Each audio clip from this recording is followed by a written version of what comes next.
Cockroach जनता party ने अपने manifesto को अपने वेबसाइट पर रिलीज किया है। आइए इसके बारे में चर्चा करते हैं। इनका पहला मैनिफेस्टो कहता है कि कॉकरोच जनता पार्टी कल को पावर में आती है तो ये किसी भी चीफ जस्टिस को पोस्ट रिटायरमेंट रिवॉर्ड एक राज्यसभा सीट नहीं देंगी।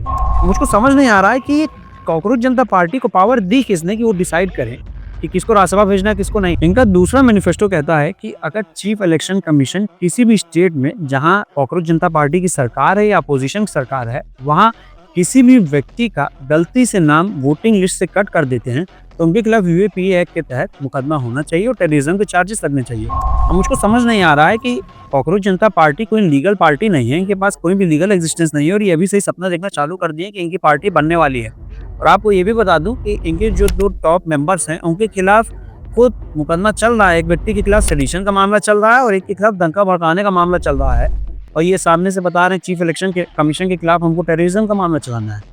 बिना सर पैर का इनका पूरा जो है मैनिफेस्टो है। कॉकरोच जनता पार्टी का तीसरा मैनिफेस्टो है कि मिनिमम 50% रिजर्वेशन वुमेन को देंगे अपने मिनिस्ट्री में या तो इलेक्शंस में।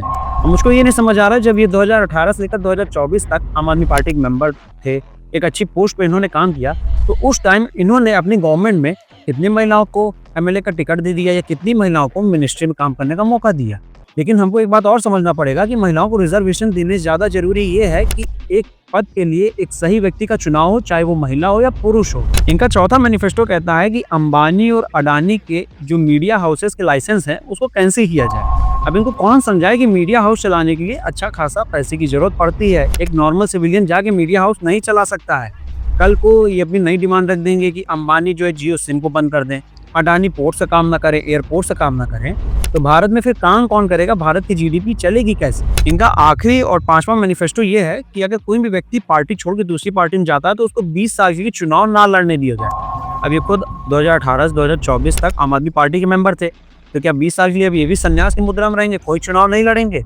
और आपको ये भी बता दूं कि द इंडियन कॉन्स्टिट्यूशन और हमारी सुप्रीम कोर्ट इसके लिए पूरी तरीके से कॉम्पिटेंट है कि वो बता सके कि किस व्यक्ति को चुनाव लड़ना है और किस व्यक्ति को 20 साल के लिए संन्यास लेना है। तो इनके पास ऐसी कोई भी अथॉरिटी नहीं है कि वो किसी को भी 20 साल के लिए चुनाव लड़ने से रोके।